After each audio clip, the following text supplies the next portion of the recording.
All right. All right. I am Kalekal James. And you guys are currently watching. You have a Kalekal from right now. I'm currently on standby right now. I'm not going to be doing any courts right now. I'm going to be, I'm waiting for I'm waiting for a call from prison. And there it is. The phone is ringing. Hey, what up, Raven? Esta es This call Global is now Talent. being recorded. Usted tiene una llamada prepagada de David Lopez. un individuo encarcelado en de la prisión estatal de Centinela, Centinela, California. Esta llamada y su número de teléfono será controlada y grabada. You have a prepaid call. You will not be charged for this call. Para What up, aceptar Ashley? esta llamada, diga o oprima ahora el 5. Cinco. Gracias por utilizar Global Talent. Hello, hello. James. David. Boy, What up? How's it going? what is cracking? Hey, it's going. Right here kicking back with my H-Deuce, wondering where the hell you been.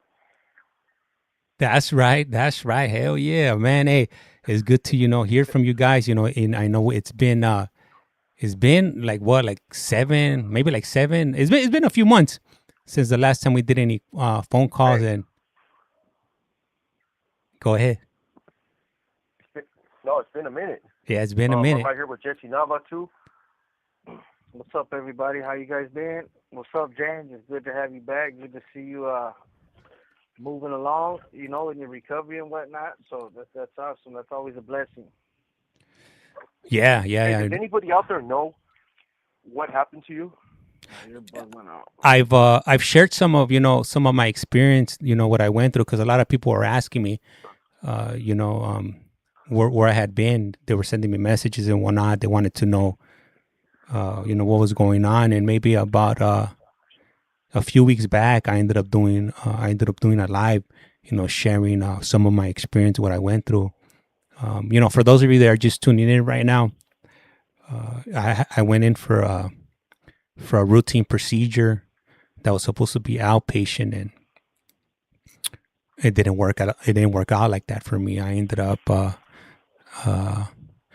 having to have major surgery. There were some mistakes made or some errors that almost cost me my life.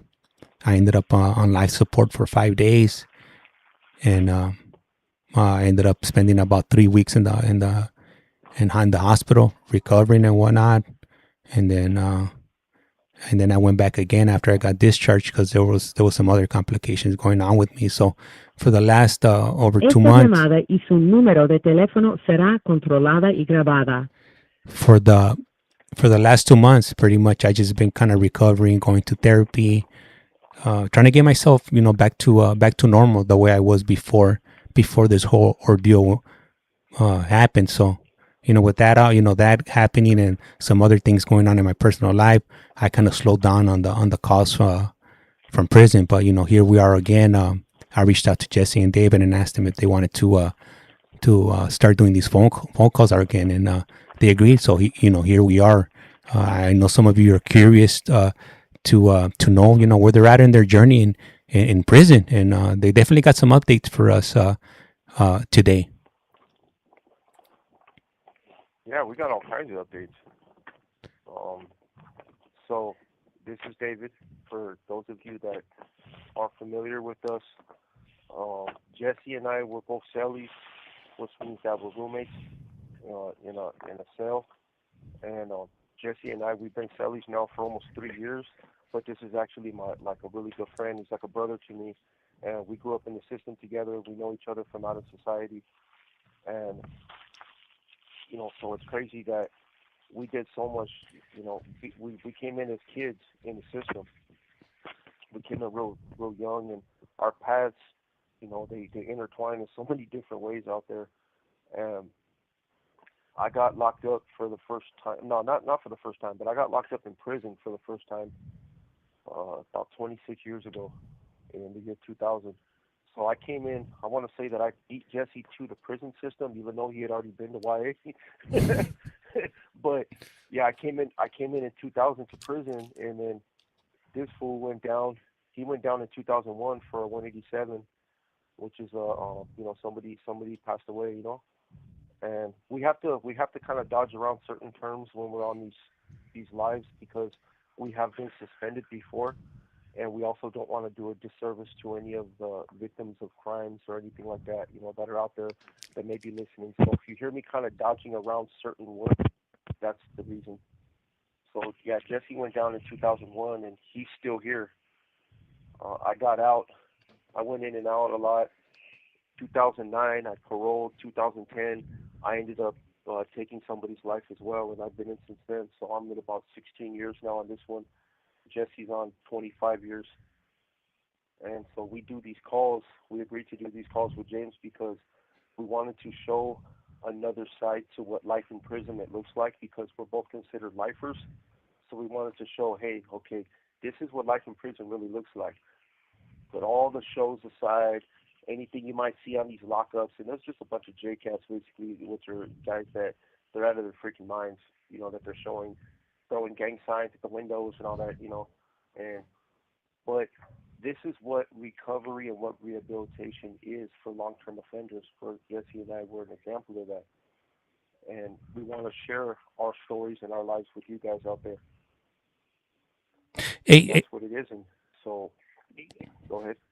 let me ask you something, David. So for those of you that are just tuning in right now, we have two individuals. We got David, which is currently speaking right now, and we also got Jesse.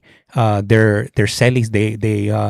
They live in the same cell, and they've known each other since they were kids, and ultimately they met up they reconnected in prison, if you will.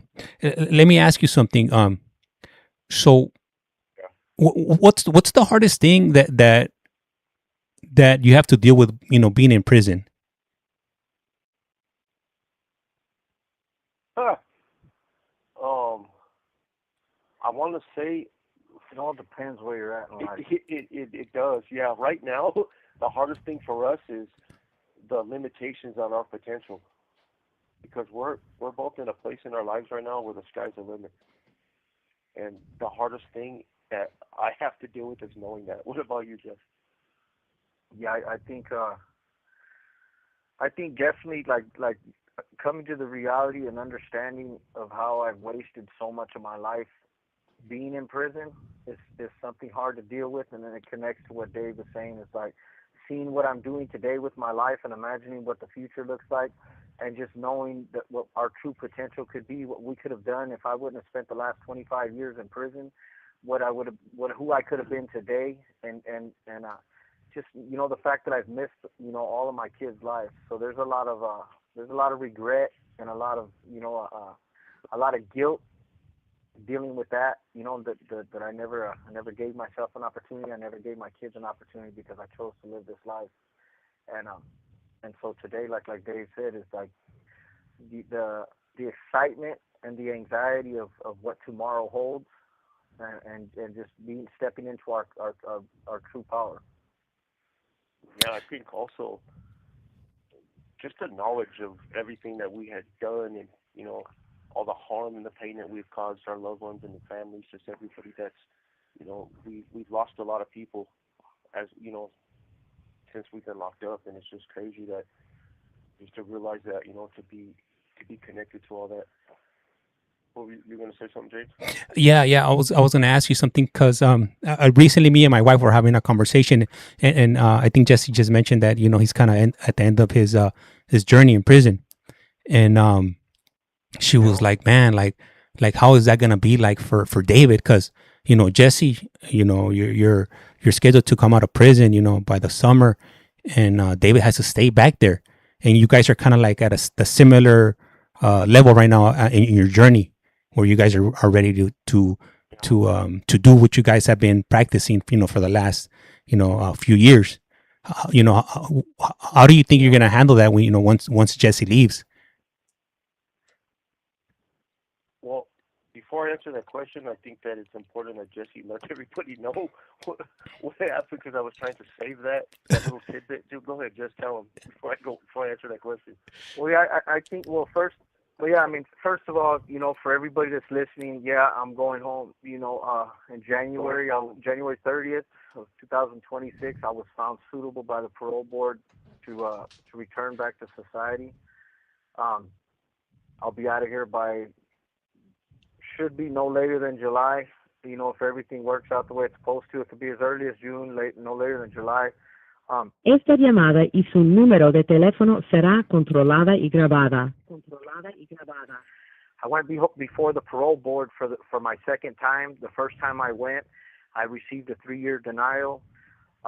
It was just too recent. I had just went to court, picked up more time from past, suffering consequences of things that I had done in the past. And they just asked me to continue to do what I had been doing and continue to work on myself. They asked for some things, and that's what I did. I did everything they asked at least 2-3 times over, and many things that they didn't ask for. And I went back in front of the board on January 30th, and I actually petitioned to advance when I was almost at the 3-year mark so I could get a new psyche valve. And they found me suitable. They determined that I was not the same person who had committed that violent crime when I was 17 years old. Almost 30 years ago, in 1997 is when I committed my crime. And so, it's what is that? 97, 2007, 17. Was that 20? 29. 29 years ago. 29 years ago, yeah. Yep. Yep. And so, yeah, so that's when so they that's exactly what the commissioner told me. He said, you know what? He said the man sitting in front of me is not the same person who committed that crime so many years ago. He said, I see growth, I see maturity, I see responsibility, I see empathy. He just started naming off the things, and he congratulated me, and he said, hey, I wish you the best of luck out there, and that's that, And so, I think to answer, I'm sure we'll get more into it. We'll get more into the process, but to answer that question, like what James had said, and for me, the crazy thing about it, and this may sound weird, because everybody's like, man, I want to get out of prison, and that's 100%. Who doesn't want to get out of prison? It's time to go. I've been here 25 years. It's time to get the hell up out of here. But it's nothing compared to the damage that I've done, which is indefinite. I get the opportunity to go back out and be with my family and see people and get freedom and have education and all these things that I stole from somebody when I took their life. And so I don't take that responsibility lightly. I wasn't entitled to any of this. I didn't deserve any of this. All I did was do what I was supposed to do, and by the law, and they determined that I would get another chance to earn society's trust. And that's what I intend on doing, is going back out there and continue to rebuild society's trust that I had taken for granted and forfeited so many years ago by living the life that I had lived. But for me, a lot of guys come in here and they're stressed out when they come back from board because it's a hard waiting game. Like when you're doing time and you have life, I had life without the possibility of parole before. I was never getting out. I never had no action. I was never getting out of prison. There was no parole board. There was nothing. So I didn't really have to care. I lived life in here just as if I was doing life without. I one day at a time, 1 minute at a time, one shot at a time, whatever it was just in the moment. We'll worry about tomorrow when tomorrow gets you. And so, but when I got into recovery, my time became different. You're conscious of time because you're doing things responsibly. You're being constructive with intentional with everything that you're doing. And so coming back from board for me, I don't feel like I have to suffer the same that other people suffer because of exactly what you said, because I'm here with Dave, and the way I see it is like, I'm gone no matter what. So doing prison time, I can do this shit all day. I've been locked up my whole life, literally since the age of 13 years old. I've been locked up my whole life. I've never spent any time out there, significant time. Being locked behind a door is how I've lived my life. But the hard part towards the end when you get in recovery is preparing for the board. Like the uncertainty, not knowing, and in the end you just have to tell yourself, I'm living this life. I'm not putting on a presentation for them. I'm simply doing what I need to do to be a better person, and they're going to see that when they inquire, when they see what I'm doing. But now that I have the weight of the board behind me, now I'm back to just doing time. But I'm doing all the same things that I was doing before, but there was a stressful element of the board lingering in front of you that I don't feel that I have anymore, even if I had to go back again and all that, But so being found suitable, coming back, it's like the way I see it is like, hey, I'm not worried about leaving 4 months, 5 months from now because every day that I'm staying here, I get to kick it with my brother. Le queda un restante de 60 segundos. It's like a cognitive dissonance. Part of you wants to be out, but part of you wants to be here because once I'm gone, my boy's still here. You know, it's a crazy. It's kind of hard to sum it up. You know, it's like, man, I want Jesse to get the fuck out of here, like I do. I just want him gone, get out of this freaking place. And then in a sense, it's like, damn, I'm gonna be alone now. I'm back into the wilderness. You Hmm. know, but I've been doing this for a long time, and Jesse knows that I'm a survivor. And when the time comes, we try not to think about it too much. But when the time comes, I'm gonna be a mess. Yeah. You know, I'm gonna be a freaking mess. One Oh of the man. things we're gonna put off. Hold the tears. Yeah, I'm gonna call. I'm gonna call back right now. All right, cool. I'll We'll call be back. waiting. All right. All right. Hey, shout out to everybody tuning in. My apologies. I'm not ignoring the comments. It's just I don't like to interrupt them when they start speaking because then we'll go ahead and digress and whatnot. But I'll go ahead and take some time and ask them some of the questions that you guys are putting in here. But I do appreciate every single one of you guys that's dropping comments. Highly appreciate you guys. How many years does David have left? I believe, if I'm not mistaken, I think he might be going to in front of the parole board in 2030. But I'll double check. I know somewhere in 2030 something. All right, they're calling back in. Esta es This call is Global now being Telling. recorded. Usted tiene una llamada prepagada de David Lopez. un individuo What up, Jen? What up, Chad? encarcelado One en love. de la It's prisión Jordy. estatal de US Tatted. Centinela, California. Esta Priv Bro. llamada y su número de Marlene. teléfono será controlada y Becca. grabada. Cha You have a Cha. prepaid call. You will not be charged for this call. Para aceptar esta llamada, diga o oprima ahora el 5. 5. Gracias por utilizar Global Telling. Hello, hello. Yep, we're here. Yeah. All right. Yeah, that's the thing. You know, it's like, man, I feel relieved because at least for one, Jesse, you know, he's been gone. I've been getting out, and he, you know, throughout my when I was doing short time and stuff in the past, and he was always like a person that we would just have on the phone. Jesse was like, he was like Charlie from Charlie's Angels. You know what I mean? we'll put him on speaker. We'll put him on speaker. You know what I mean? And just kind of roll around with Jesse, and he was just like a voice in the background. Jesse was a robot for a long time, you know.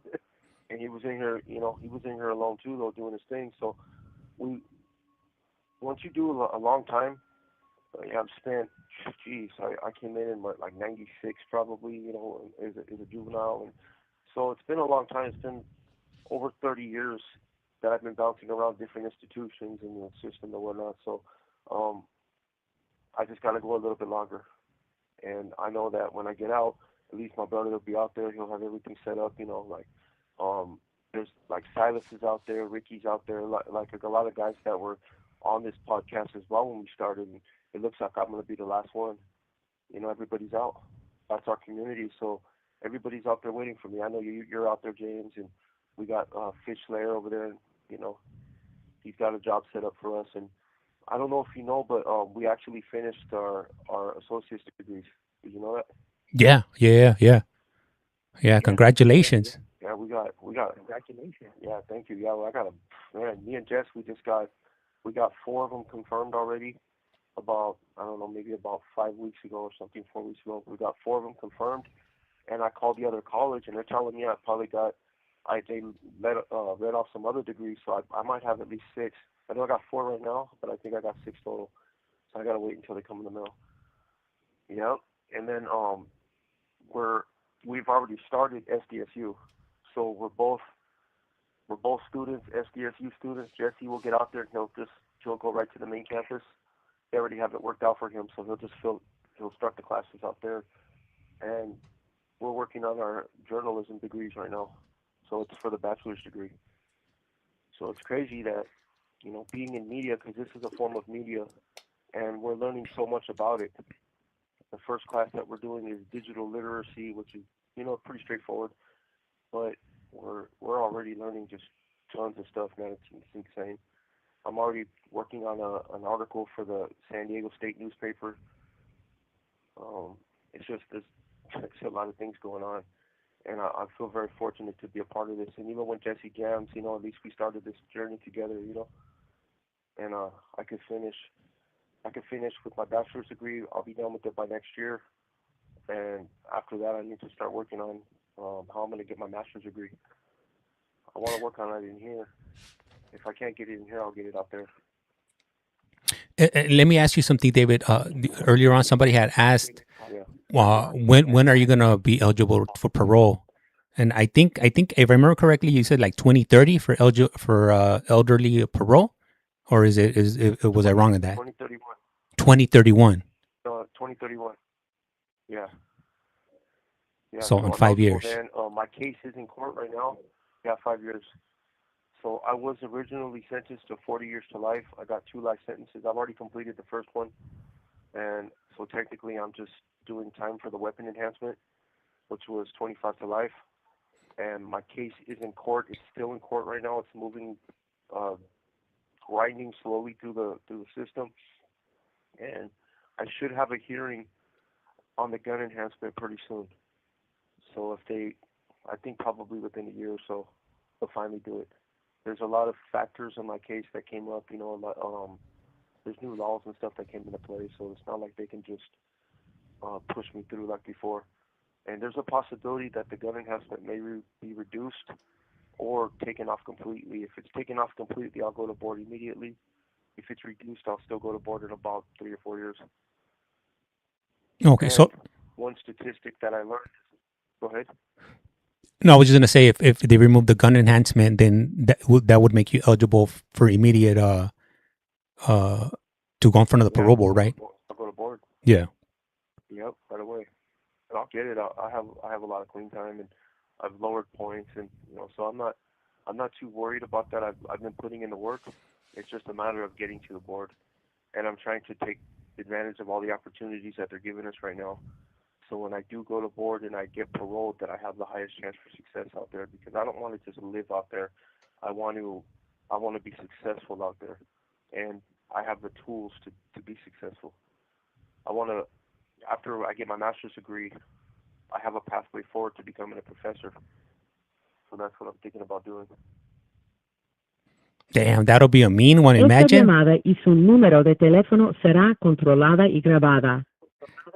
Jesse and David walking around campus, and David's gonna be a professor. Sheesh. Yeah. Mhm. I'm gonna do it.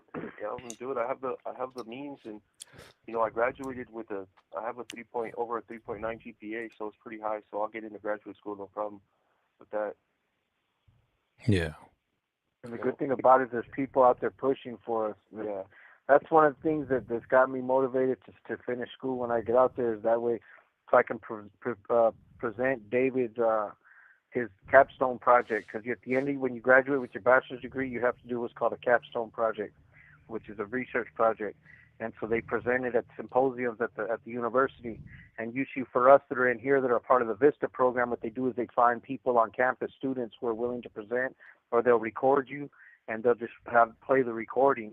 So I'll be able to present Dave's project for him out there, because he'll end up graduating before me, because the program here is a lot faster than the one out there, and I'll be going slower because I'm also going to be working. Where in here, we'll be like next block, we're doing 3 classes in 8 weeks. Yep. And so it's quick. It's very fast paced, but it's intense and fast paced. Where out there, I'm going to be working full time doing. I have another project I'm working on with another university in the East Coast, so I'll be doing that remotely, and I'll be working at the university. So I'm probably only going to do 1, maybe 2 classes every semester, which is going to be like a 16-week or 12-week semester. Hey, let me ask you something, David Cool. or Yeah. Jesse. Right now, you mentioned that you guys are speaking about going to college, and while you guys are in prison. Is there anything that disrupts you Yeah. guys from going to school since you guys are in prison? No, not for the program we're in. We go rain, rain or shine. Heat or snow. Yeah, there'll be lockdowns in the institution, and this is SDSU, so they're not going to mess around with losing a program like that.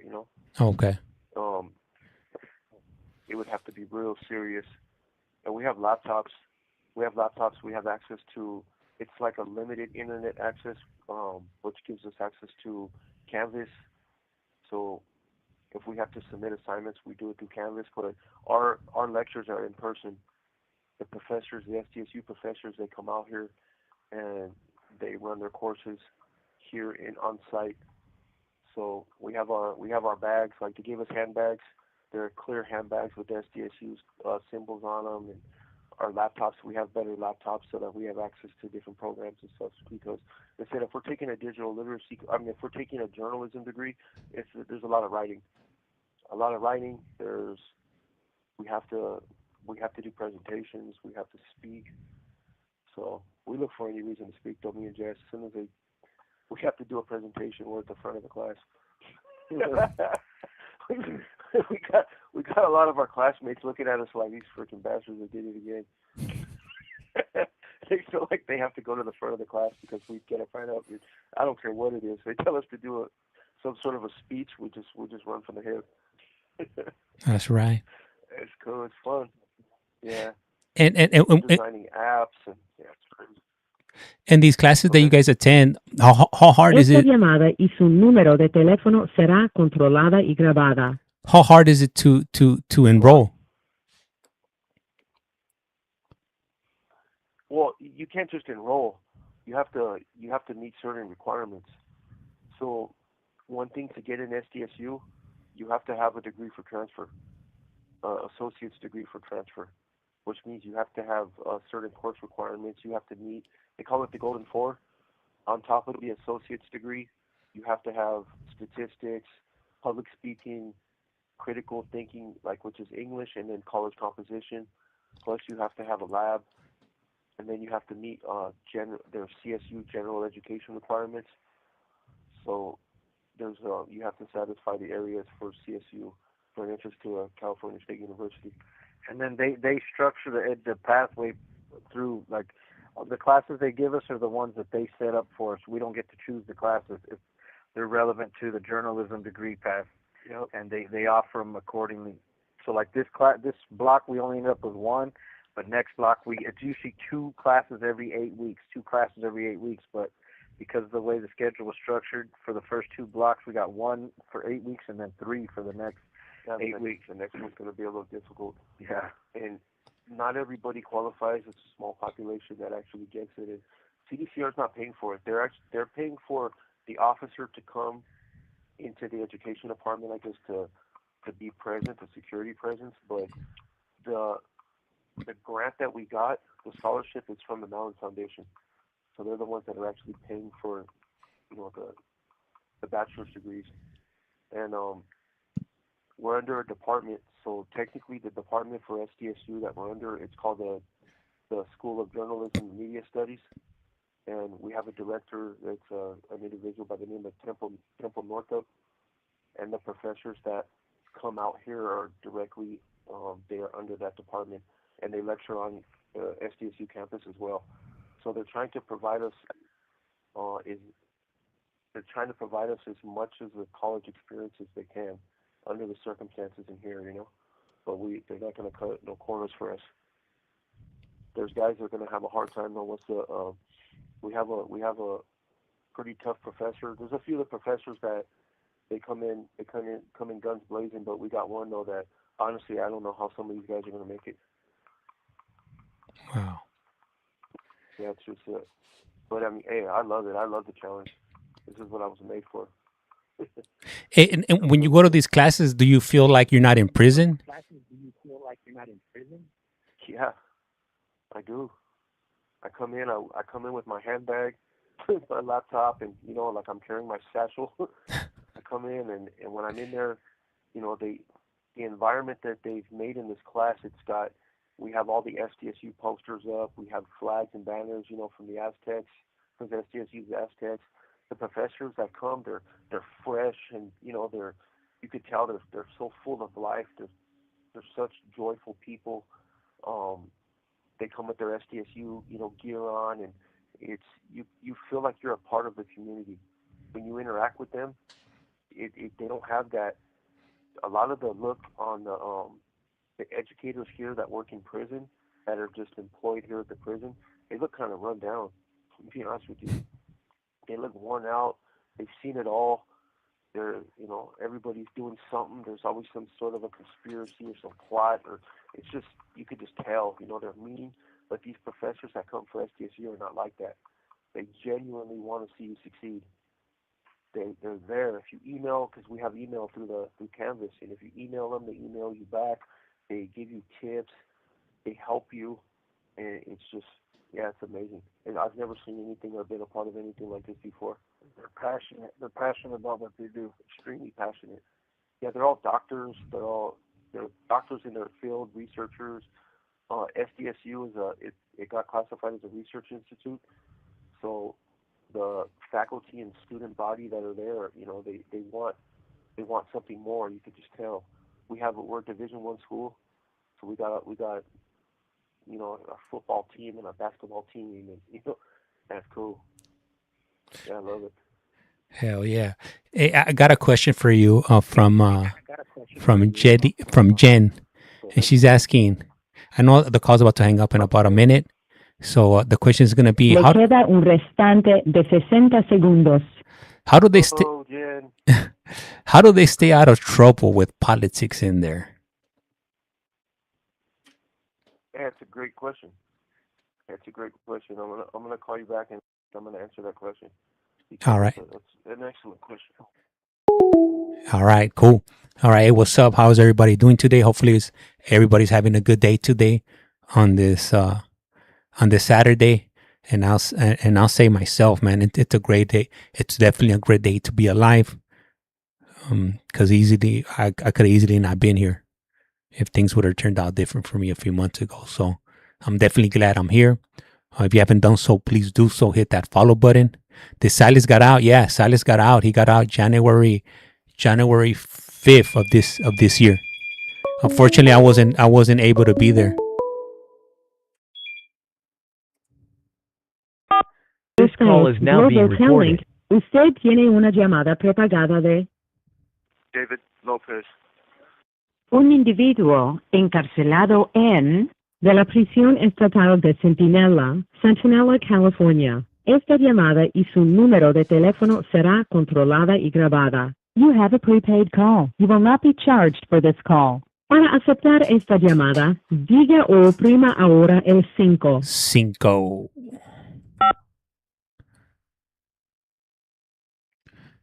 All right. Are you going to do call? Yeah, I'm actually going to meet up with Gracias por him. utilizar Global Tel-Link. Hello. So Yeah. it does that right now. It's got a little bit of a delay, but no. So this yard that we're on, this is supposed to be a college yard. So this is a non-designated program facility, which means that it's not the emphasis is on programming rather than prison politics. Now the problem with that though is that those guys that are here that they want those problems, but what I do personally is I go to work in the morning. I'm gone all day. I work in a vocational trade shop, and then after work I come back, I shower, and I go to school. So I'm off of the yard all the way till about 4 o'clock, from first thing in the morning, like 8 o'clock, and after that I'm always doing something. When I go out to the yard at night, I go to the night yard, I work out, but I'm always staying busy. I'm always staying positive and productive. When I'm not out there in the yard or I'm not at school, I'm tutoring people. If I'm not tutoring people, I'm facilitating groups. I'm doing something. And the biggest thing for me is that I've come to the realization that prison politics, they apply to people who want to stay in prison. Just what it is. If you're going to fight for anything on these yards, this is probably the place where you should be. I want to transcend this place. Jesse, he's going home. Jesse's made a decision. He's no longer going to succumb to prison politics, to all this other crap going on in the yard. That's none of our business. The people who do it, hey, that's their business. We'll make their business our business, and we're all good. That's it. It's been working for a while. Man, Yes. I like that. Go ahead. I like that what you just said right there. That people that make prison politics their business are pretty much gonna end up staying there. That's just true right there. Yeah. And even if you manage to tiptoe around the outsides of it, the perimeters of it, you're gonna get it back out there, and it's gonna come calling. It's gonna bring you back. There's only so much slipping and sliding you can do.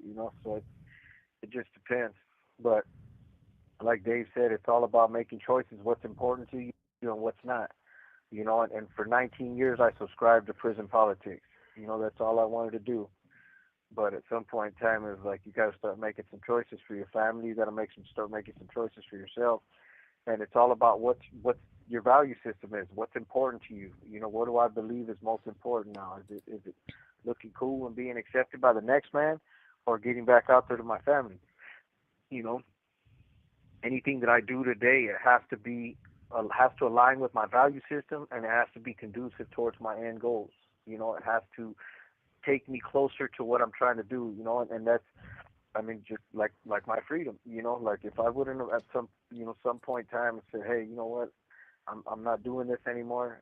I wouldn't be getting out of prison today, because there would always be somebody else who was going to tell me that I had to do something. That that's just what it is. Yeah.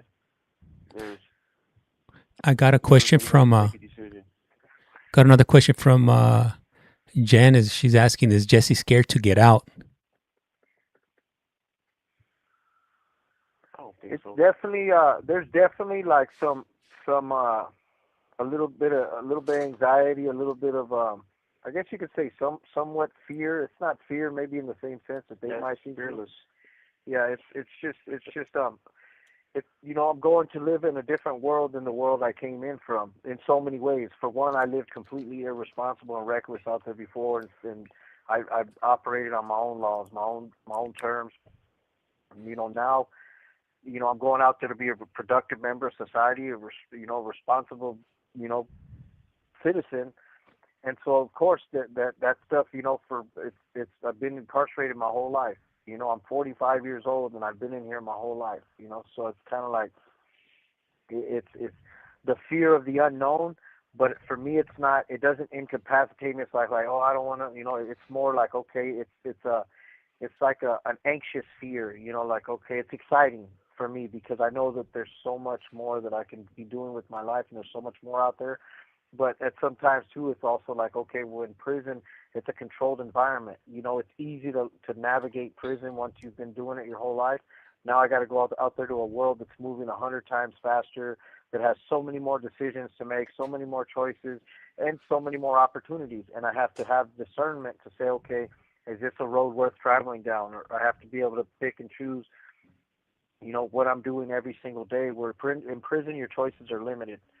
So it yeah, there's like a little bit of like okay, but it's not the kind of fear that's like that's incapacitating in any way. It's just like okay, well, let's see what the next journey holds, what the next leg on this journey holds.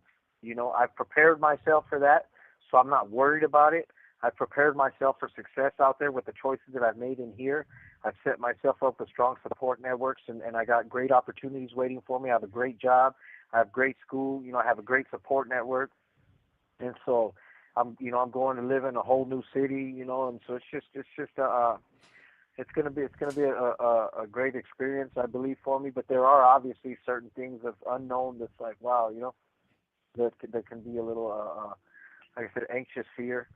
And but yeah, that's it. I mean, I don't know if it's as it gets closer, I'm sure there'll be a little more excitement, a little more anxiety. But right now, I'm still in prison, and like I said earlier, every day that I'm here, I don't mind being here because I'm here with David.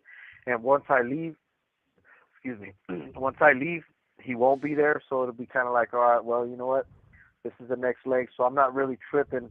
Like a lot of guys I watch get found suitable, they were walking around here stressed out all the way up until the day they walked out. Like, oh, man.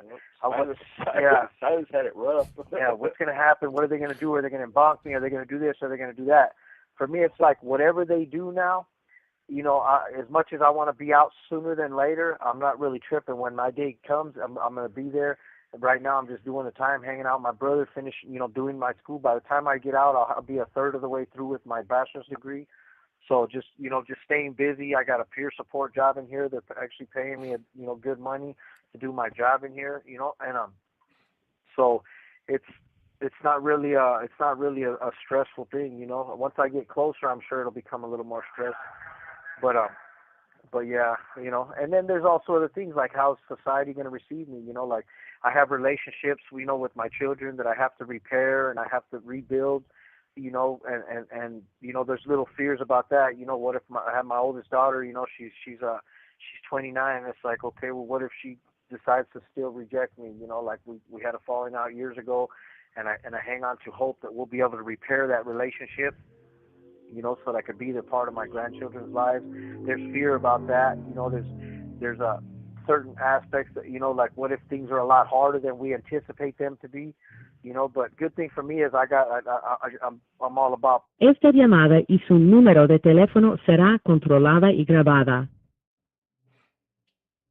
resilience. So even if things aren't if things are a lot harder than I anticipated, I'm not worried about it because failure's not an option, you know. Yeah. I was gonna ask you something. So right now, you mentioned that you got found suitable for parole. So, and this was back in January. What's the holdup? How come you don't immediately get released once you get found suitable for parole? Like, what are the next step for you to actually walk out them gates? Yeah. So what happens is once the board finds you suitable that day, it goes under review for 100 and what is it, 150, 150. So it's 120 days by BPH, and then the governor has 30 days to review it. So the BPH goes over the transcripts and everything to make sure that there was nothing, you know, any legal mishaps. And then what they do is they'll uphold your grant and they'll send it up to the governor, and the governor has 30 days to review the grant, to review the transcripts, and determine whether or not the board did anything to that, as if the board may have not done their job correctly. So usually right now what the governor's been doing over the last year and a half is he's been a big fan of embanking everybody. The governor has three options. One is embankment, one is to vacate, and one is to do a rescission hearing. So if they do an embankment, if they do a rescission hearing, can you hear me still? Yeah, I heard that wah in the background. Okay, so yeah. No, it's because I clicked the little button right here. I just didn't know if it mutes it, because some of them you click the button and mutes it. So what I did is for the governor, if he vacates your day, that means he takes your date from you and you send it back, and you got to go back to board again, right? And I'm not sure exactly how long, but they'll usually set it up, you know, within another year. So if he sends you for a rescission hearing within like 5 months, he'll send you to another hearing where 3 panelists will be there to go over everything and be like, okay, you know what? We uphold the date. And if they uphold it, you're gone in 5 days. If they decide to vacate your date, then they'll put you back on the calendar in like another 6 months to 18 months. And so, but a lot of the times what happens is the governor, if the governor embanks you, the board will get it back and they'll go over it, and what they'll do is they'll just uphold their grant. They review it. They do an embank hearing on the 3rd week of every month. So the reason why I say I should be out of here by July is because they're going to embank me by the 30th of June. I'll be embanked. I expect to get embanked. I don't, you know, a lot of guys are like, oh, maybe I won't get embanked. For me, the way I do my time is I'm expecting the embankment. So no matter what, I've already counted that I have to go through the embankment hearing. If they, for some reason, they don't embank me, then hey, that's a win. That's cool. Whatever. The governor decides to say I'm going to uphold his date, then I'm up out of here within 5 days from the 30th. But if he embanks me, which he's going to do, then I'll go to what's called an embank hearing, which is the 3rd week of July. And the board is just going to review the hearing, and most of the time they uphold your embank hearing unless there's new evidence or information that you were doing something wrong since you got found suitable. Most of the time, the commissioners are not going to go over the thing and say, oh, yeah, my coworkers didn't do their job when they found this guy suitable. So embank hearings is usually just a formality, and if somebody had done something wrong since getting found suitable is usually what they're for. But the governor, for some reason, he likes embanking people, everybody thinks it's a political thing because he's running for office for this, that, and the other thing. But like I said, I expect it. It is what it is. I'm not really tripping, and so I'll go to my en banc hearing by the third week of July, and I'll be up out of here by the first week of August. Hey, and let me see. We got a comment from Jen. She wrote, they have really changed my mind about these types of cases, thinking they shouldn't get another chance. Chad wrote, tell him we know about the bank hearings, yeah, because I normally stream those, or I have in the past. And then they're asking, did Silas get out? Yeah, Silas got out January 5th. Unfortunately, I wasn't able to be there when he walked out of them gates, but I do plan to do a follow up with him once I'm back at 100% and pick his brain and see where he's at in life right now, because he's out here now. He's putting all those thoughts and whatnot that he had. He's putting them to practice now. No, for sure. Silence is booming out there. Silence just got into the graduate program. He's going to be starting in a couple semesters. He's got to do some upper division psychology classes because he's going to be at Cal State LA. He's going to go into a doctorate program. He's going to become a doctor. He's going to do his master's and his doctorate, and he's doing forensic psychology. So because his bachelor's degree that they offered here was interdisciplinary, he has to do upper division classes for psychology, and that way his bachelor's degree becomes a psychology, and then he can move into the master's program. Esta llamada y su número de teléfono será controlada y grabada. I talk to him every week. In fact, I got to call him tonight, and he's loving it. He already got his license last week. He's got his vehicle already. He's getting a job. Le queda un restante de 60 segundos. As a drug counselor, you know what I mean? That's my boy right there. He's doing his shit, and people like him, like David, like myself. That's what I'm saying. We prepared for this out there, so all we got to do is get out there and put into play the plans that we've already prepared for ourselves. And so that's cool that you streamed in bank hearings. You see that a lot of times it's just a formality. I don't know if we got a call back. Yeah, I'll give you a call back right now, James. Yeah, for sure. Okay. Go? Yep. Okay. All right. So these phone calls only last 15 minutes. They are free, which I'm definitely grateful for. But they're disconnected every 15 minutes, so they'll go ahead and give us a call back right now. Chicana, where is he? He's in Centinela State Prison, DR, level 3, if you will. Right next to the Mexican border, if you will. Right there in El Valle Imperial, if you will. A shout out to everybody that's tuning in. Highly appreciate you guys. Don't forget, hit that follow button if you haven't done so. Last year I was doing a lot of these phone calls. I kind of slowed down, but I'm going to go ahead and get back to it. I'm going to check if I could get some new individuals to come on and share their journeys with us. Is he with Tito? I know they were in the same building, but I believe Tito got moved to a different building a while back, if I'm not mistaken. Esta This es call is now Global being Telling. recorded. Usted tiene una llamada prepagada de Hey, what up, Megan? David Lopez. un individuo encarcelado de la prisión estatal de Centinela, Centinela, California. Esta llamada y su número de teléfono será controlada y grabada. You have a prepaid call. You will not be charged for this call. Para aceptar esta llamada, diga o oprima ahora el 5. 5. Gracias por utilizar Global Telling. Hello. What up? Yep. Hey, James. Yeah.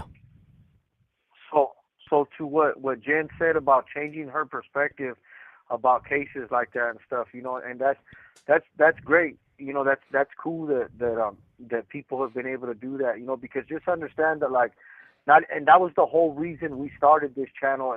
Originally, if James was to show people a different perspective of what's going on in prison. There's all kinds of prison channels, that come on here and glorify the prison life and talk all that nonsense that goes on in prison. And I only call it nonsense because I'm doing something else today, but I did that nonsense for most of my life. What was going on in prison, I did it for the first 19 years here in prison, and so I get it, I understand it, I know where it comes from, you know what I mean? And so that's why we did this channel, so people could see what there's other things going on in here. There's people actually working on themselves. There's people truly restoring themselves, changing their lives, transforming their lives. That they're not just allowing people out of prison. You know, every now and then somebody slips through the cracks, but for the most part, the work that you have to do to be found suitable to get out of prison is not an easy journey. It's not an easy walk. You have to truly begin to transform yourself. And so the reality, everybody's going to get out of prison one day eventually. And so it's great that they're making the process so rigorous so that people have to work hard. And if they don't want to do the work, they don't get out of prison. And that's just what it is, you know. And so everybody's journey looks a little different. A lot of them look the same. But I'm glad that the channel has been able to help shape some of her perspective, you know, and I appreciate that because I'm not the person that I was, like the commissioner said, you know, and that was validating to hear him say that, you know, like as soon as he told me, hey, this is a grant of parole, you know, tears started running down my eyes, and I started listening to the things he was saying, and he validated a lot of the work that I've done. You know, I didn't do the work to get out of prison. You know, I say that all the time. I turned my life around because I was tired of being the dirtbag that I was when I came to prison, and all the years that I had been in prison for so many years. I turned my life around because I was tired of telling my family that I loved them, but yet I wasn't doing anything to show them that. I was putting my own selfish needs ahead of anything that they were going through. And so that's why I turned my life around. But in the process, my freedom became a reality. Like, oh, wow, the best way I can show my family I love them is by getting out of prison. You know, the best way I can show society that I'm transforming my life is by being proactive in all the things that I do, by dealing with pro-social activities, by creating, you know, programs in here that are affecting change, not just in the prison system, but in society as well.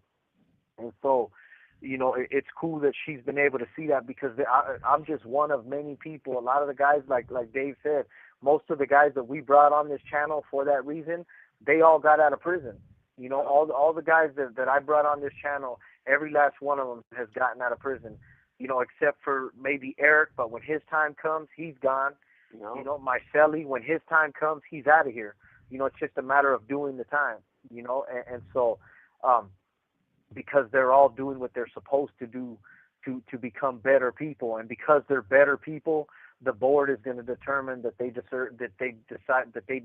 to send them back to society. You know, and so it's cool. You know, so I just wanted to say that I'm glad she understands that and sees that, because the men that you see on here are going to be your neighbors tomorrow, and so it's just cool that you're able to understand that they're not the same idiots. We aren't the same jackasses that came to prison many years ago. You know, and then also though, look, not everybody should be out of prison. No, I'll be the first to tell you that, Jen. Yeah. And anybody else that's listening, we're not advocating that. Esta llamada y su número de teléfono será controlada y grabada. I think people should be released from prison when they're ready to go back out to society. There's guys, a lot of the stuff that you hear about, oh, this guy got out early, this guy did this, is that. Well, and they went in and committed crimes. Well, I think the parole board screening has a lot to do with that. The board, we go in front of a forensic psychologist. We go in front of a panel of people who are there to detect bullshit. It's what they do. They hear it all. They hear all the same stories. They know all the same jargon. And so you're not going to go in there and fool those people. They're paid good money to pick that apart. And when we get out there, it's because they've decided, they're the gatekeepers, that, hey, we can function in society successfully. Now, you get a lot of laws that kick out low-level offenders or whatnot, and they get out and they reoffend, they come back to prison. But that's a different circumstance than us. You know, we're considered lifers, we're considered long-term offenders. But even the term lifer has changed. Like Jesse right here. Jesse, I don't even know how to classify him anymore, because Jesse was an LWOP. He was life without parole. And he's a lifer, but he's been found suitable. So technically, Jesse still has the life sentence because they can hold him up to the rest of his life. The board can say, hey, or not the board, the embankment panel could kick him back. The governor could say, hey, no, he's not ready to go yet. We want him to do more time. And he's in the same boat that he was in. But with the exception is that he's put in the work. When we decided to change, it wasn't to get out of prison. Getting out of prison wasn't even an option. They weren't letting people with our types of prison sentences out. When I decided to change, it's because I was tired of being the scumbag that I was. Every single day I had to wake up and I was on drugs, I was in a gang. I was, hurting people in here. I was still continuing to commit crimes and to make victims, and it weighed me down. I think about the guy's family, that I'm here for, and I didn't know that individual. I had only met him one time before everything transpired, but his family was there in court every single court date. They were there, and I recognized them. They knew that I knew who they were, and they were there to give their family member a voice. And their image was, those were the faces that were on my mind, that were just, man, I was just heavy with guilt, with shame, and I was just thinking about them, and how much love that they had to come and see their family members, the guy who had killed their family member, brought to justice. And I thought, man, aside from everything that I was hearing in the streets about this guy and things and whatnot, no, this guy was loved. He was a human being, and he deserved justice. And that was, I got what I got coming. All these years later, I'm able to think about them as I move forward, and I face, there's difficult situations that come up in prison. Of course, this yard has a riot every twice a week. There's a riot out on this yard because people don't want to be here. People, they're resistant to the change. But I have to know where to be and where not to be. There's a reason why I picked a job that was, in the vocational shops. I wanted to be off the yard because it's none of my business what happens out here. Once I make it my business, then I'm going to be involved, and I'm just not going to do it. I'm transcending this place in every way. And I'm going to find my freedom. I've already found my spiritual freedom. I found my internal freedom, and my physical freedom is just a matter of time. And if I don't go home, let's say that I do have to spend the rest of my life in here, it's because of my own doing. But I'm not going to be who I was. I'm going to be David. I'm not going to call myself some idiot freaking gang name that I went by, my entire childhood. I'm going to be who what I'm saying? I'm going to be who I am. I'm going to be who I am. You're laughing because I told you what I called myself on. No, because I'm thinking about I'm thinking of other Salvadorian gang names like El Sapo and El Topo, man, El Catracho. Like they be having some way out some way out gang names, So I'm imagining that right now. Oh man. I want to call myself El Tracho. What does that mean? El Tracho. Catracho. What does that mean, Jesse? Is it Catracho, Catracho, I think that's what they call if you're from Honduras. If you're Salvadorian, you're known as a guanaco. Yeah. Yeah, Guatemala, Capin, Catracho, Honduras. Yeah, man. Nope. I prefer to go by my stripper name, Starboy. Starboy.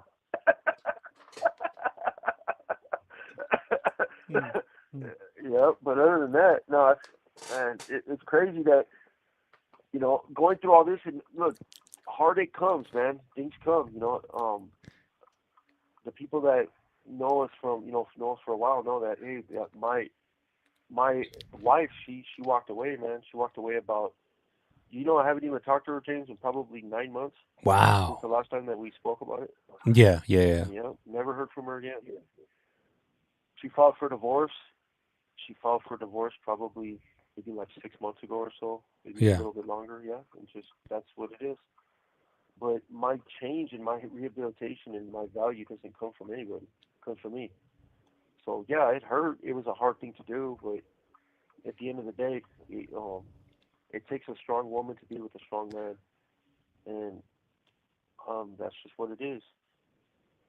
She wasn't strong enough to be in this situation with me, but she's. It's not like she's a bad person or anything. Just because she couldn't be with a guy who was, doing the time that I'm doing. I knew her for a long time, and it's what it is.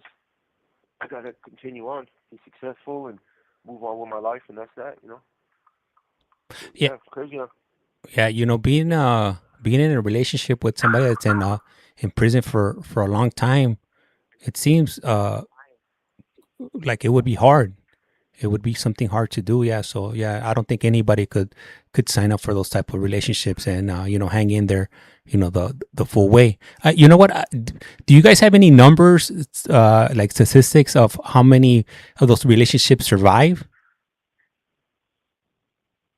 You know what's crazy is I know quite a few that have. Some don't, some do. Not too many, I'll tell you that much. As far as I know, I don't know too many that have. It seems like when I think about it and I hear about guys out there, they're still with their girls, and um some are, some aren't.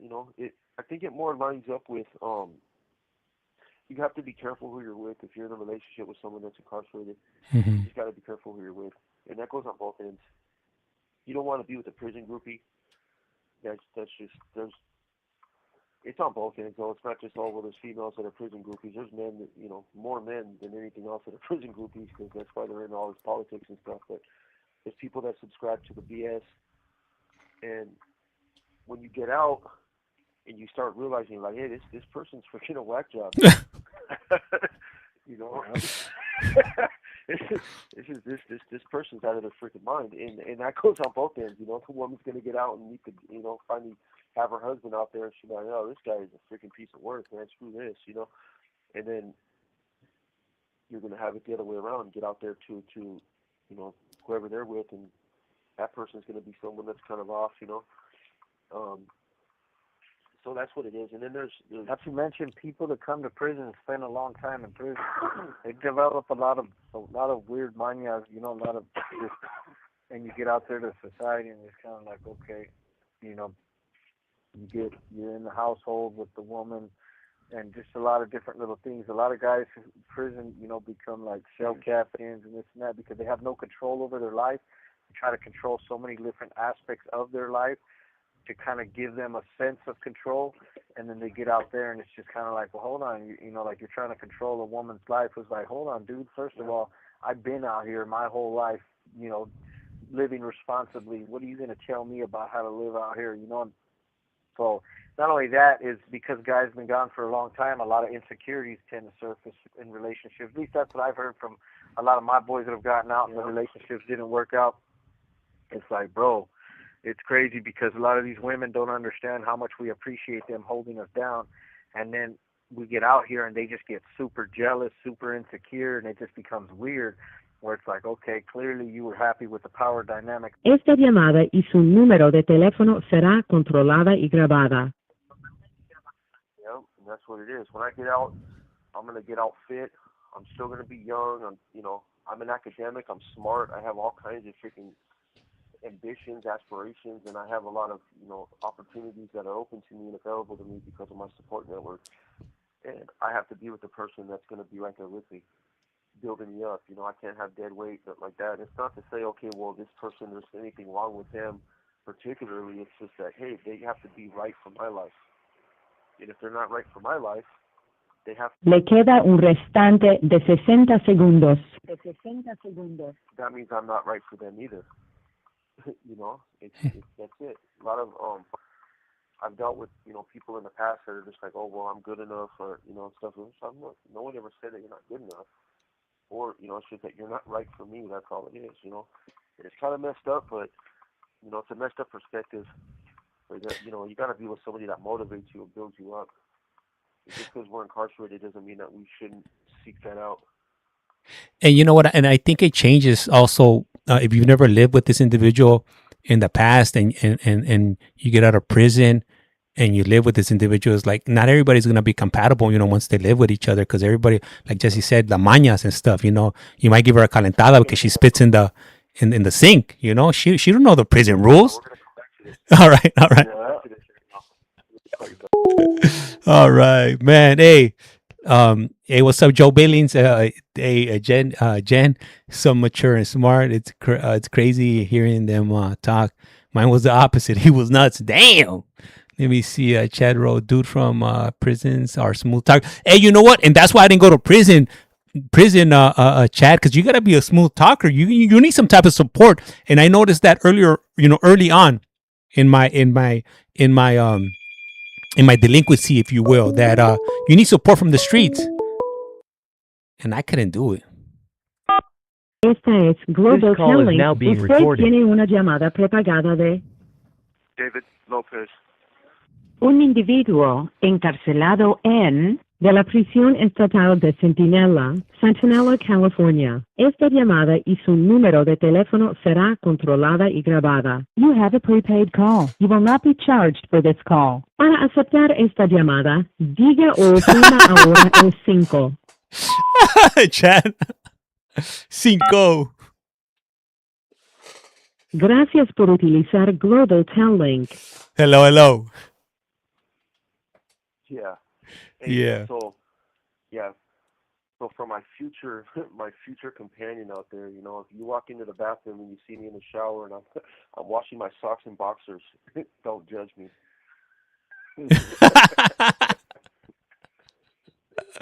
Oh man.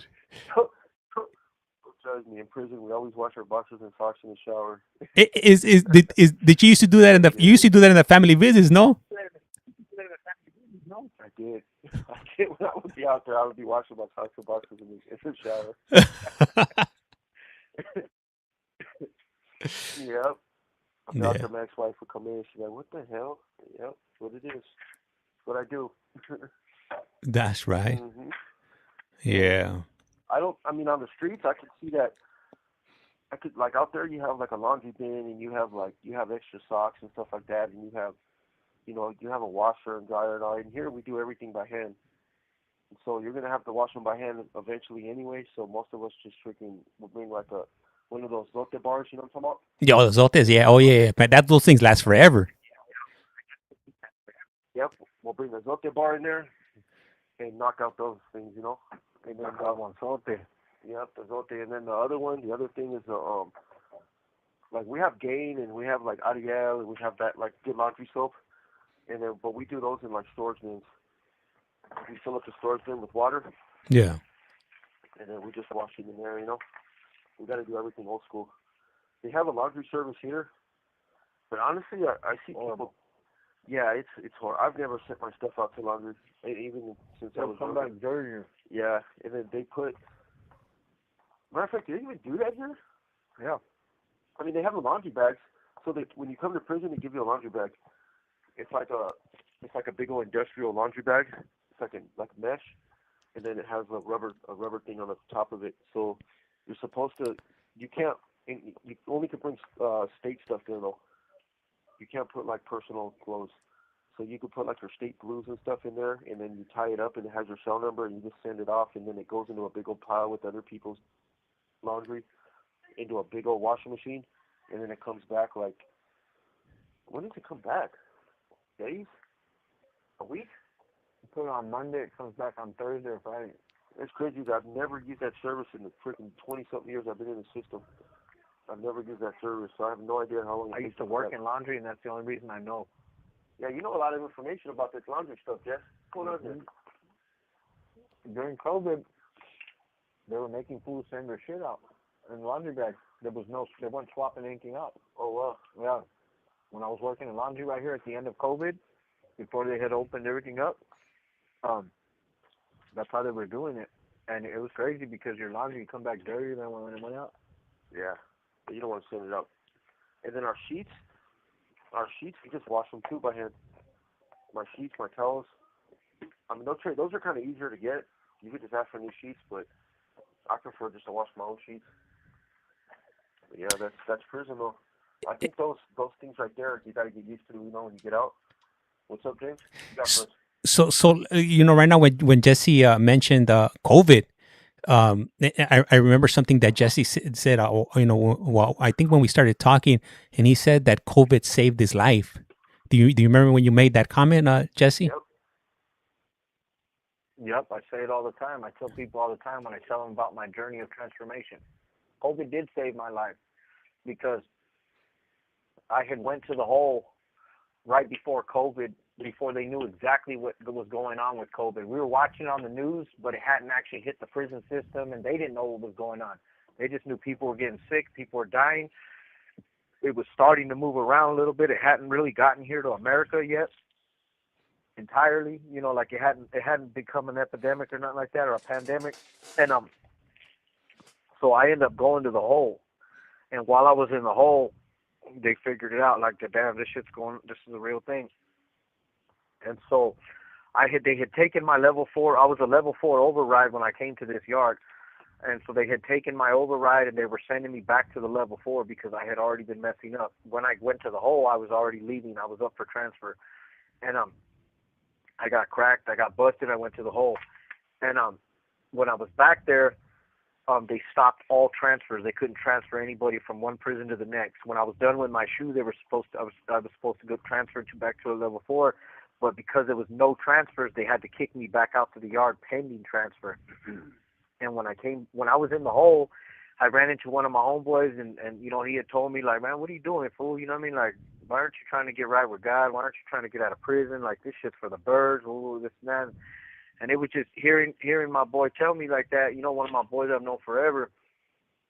It was just kind of like an eye opener for me, And I had already was feeling some kind of way. Like I said, I was already kind of like, man, what am I doing? I keep hurting my family. Like everybody, that's doing this time with me. I keep putting them in these situations. And so hearing him say that, it kind of just gave me like, all right, you know what? I know I need to do something else, and I don't know what I'm going to do. But getting kicked out, if I would have left at that point in my life, if I would have got sent back to the level 4 to another yard, and no matter how much I wanted to do different, I wouldn't have. I just didn't have the tools to be able to navigate a level 4 prison without doing what I knew how to do, which was becoming a predator, which was just surviving.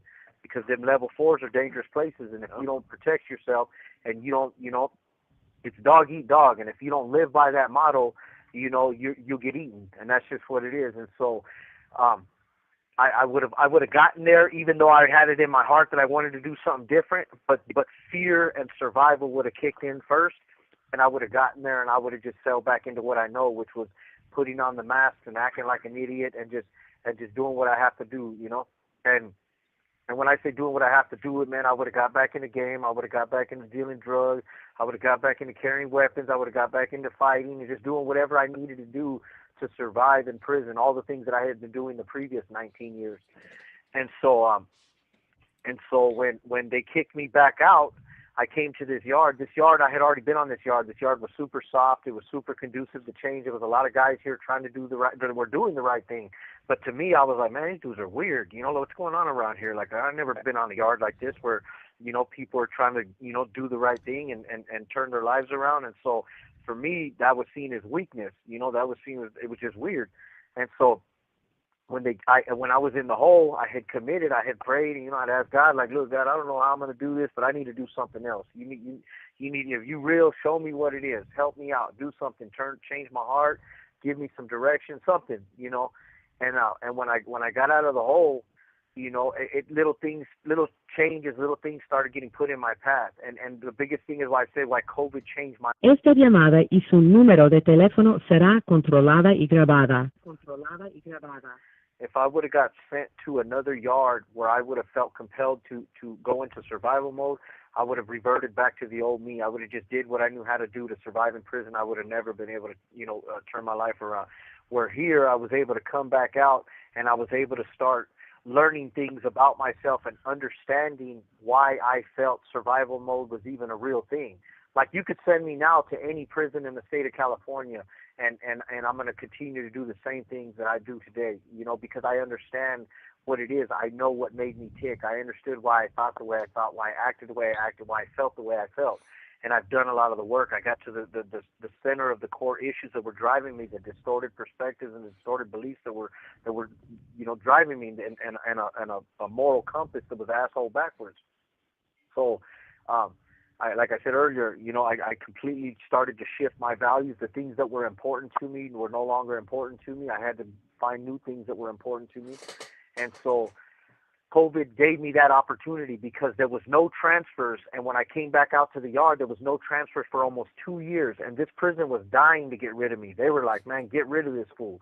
He came here and he turned this yard upside down, get rid of his ass. And so when I had actually gotten busted and went to the hole, they thought they had gotten rid of me. They're like, cool, we don't even have to wait for him to transfer. He's in the hole and he'll transfer from the hole. But because of COVID, there was no transfers. I come back out to the yard. And the cops hated me. A lot of people, were just like, oh, man, this dude's back.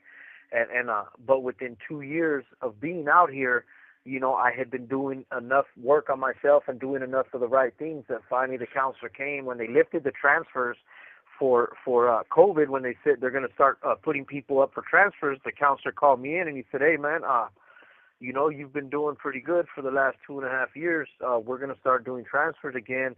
I want to know if you want to know override again. If you want me to override you back to a level 3, and I will keep you here. We'll continue positive program." And I was like, hell yeah, absolutely, absolutely. If you want to give me another chance, I won't take it for granted. If you want to keep me here on this level 3 yard where I can continue to grow, continue to learn about myself, continue to build, get into school, do all the things that I should have been doing with all the years that I had spent in prison before, that's what I was able to do here on this yard, and that's what I've been doing. And so I say COVID changed my life because it allowed me to get sober. It allowed me to, to heal from a lot of the things that were driving me. It allowed me to just completely transform my life. And that's who I am today, a man that's walking out of prison, a completely changed man, a man that's going to get out of prison and never come back because I get to go out there and I get to live the life that was intended for me to live, which is pro-social and constructive. Let me ask you. So you know how you were reflecting on uh, how the cops are saying that you're a Esta scumbag, llamada y su número de teléfono será controlada y grabada. and they didn't want you there anymore. Have you ever had any conversations with any of them that saw the change and they couldn't believe it? And did they ever give you any feedback? Oh, bro, I get it all the time. A lot of the cops that hated me before wrote me chronos when I went to board, laudatory chronos, saying like, "Hey, man, I seen this guy who he was before, and I commend him for his change. I encourage him to continue on the path that he's on." I'm what's called I'm a certified peer support specialist through Cal Mesa, which is a Medi-Cal peer support specialist. It's a state license from the state of California, and it's called peer support. It's right below a drug counselor, and it's for the mental health field and substance abuse field. Well, anyways, to get certified and to even get into that program, you had to be selected by staff here, and I was selected by the lady who's in charge of the mental health program here, and the lady who's in charge of the ISUDT, which is integrated substance use disorder treatment program, which is the drug program here, which used to be SAP, and which was called substance abuse program. Now they got this long ass acronym, but it's where so those are the ones who actually wrote my support letters to get into the program, and so like cops, there's cops here that I've known because I've been coming in and out of this prison for almost 20 years. Since 2008, I came was the first time I came into this prison. And so a lot of these freaking cops are like, man, I've seen this dude. I've seen his transformation, his change, and so if he can do it, anybody can. They tell other residents right here, like, hey, man, talk to that guy because whatever he did, it worked for him. He can help you. So now the state is paying me to help use my life's experiences to help other people here. And then it's not just a job here in prison. I'm certified by the state of California that when I walk out of prison right now, I can go to any place that hires for peer support specialists. They have them anywhere from like $24 all the way to like $36 starting pay. So it's just another marketable skill that I have. But it all goes back to what you said. Do any of the staff? Hell yeah, a lot of the staff are just like, man, I can't believe you. Now I look at you and I just think like, damn, this just seems like just yesterday we were chasing you around. It seemed like just yesterday, they were taking me to the hole. And so it's they've definitely seen it and they encourage it. They call me out when they have guys like, hey, can you go talk to this guy? Maybe he's going through something. When they have overdoses here, because I was deep in the drug game before, so they know I understand it. I have lived experiences, and so it's not a matter of, oh, I'm not trying to tell you what you should be doing. Like, come on, bro, I'm one bad day away from being right where you're at. So let me help you understand how it works for. Le queda un restante de 60 segundos. 60 segundos. Hopefully you can see something that'll give you a little bit of hope, that you could be doing something different. Because the prison is full of hopeless people, and myself included. I was one of those people that was hopeless in here for a very long time. And so, yeah, so definitely staff see it, and I have conversations with them, and it trips them out, And with that positive change you made, I could only imagine, your peers, other individuals that have been in prison for a long time and that knew you from other places, and they see the change. Do they gravitate towards you to try to make that same change also, or how are you able to influence or help them? It's gonna hang up. Do you want me to We'll call back right now. answer that at first call, James? Yeah, for sure, for sure. All right, all right. So, welcome to at Collect Call From, or you have a Collect Call From. We're currently live on these phone calls with David and Jesse that are located in Centinela State Prison. They are in prison. These calls are real prison phone calls, and you might be wondering, how are they able to speak to you from prison? Do they have a cell phone? Nah. The state of California gives everybody a tablet, and they provide them with free phone calls. The only thing is that these phone calls only last 15 minutes, and then they're automatically cut off, and they are calling back now. So we'll go ahead and reconnect. Esta es This call Global is now being Telling. recorded. Usted tiene una llamada prepagada de David Lopez. un individuo encarcelado en de la prisión estatal de Centinela, Centinela, California. Esta llamada y su número de teléfono será controlada y grabada. You have a prepaid call. You will not be charged for this call. Para aceptar esta llamada, diga o oprima ahora el 5. Cinco. Gracias por utilizar Global Telling. Hello, hello. Hello. Yep. Yep. It's like, so to answer your question, it absolutely is a benefit. It's an asset because a lot of the dudes are just kind of like tripping out. A lot of guys that had reserved themselves to dying in prison, that it's like, you know what, I'm just going to figure go day to day like how I was living before, getting high, doing whatever they can to escape the reality of their hopelessness. And a lot of guys see me and it's just like, damn, fool, like, I can't believe it. You know what I mean? Like, what's up? Like, I want someone with you on. You know what I mean? Like, help me out. And so, and that's what I love about my job is now my job where before I had to be cautious about who I interacted with because perception is everything in prison. And so because I wasn't so far removed from all the stuff that I had done on this yard and these other yards on this prison and just every other yard that I've ever been on since I've been incarcerated, that I couldn't allow staff to see me around unsavory individuals because they would always be like, oh, yeah, he's up to something. And so I had to protect myself. I had to be selfish in my recovery.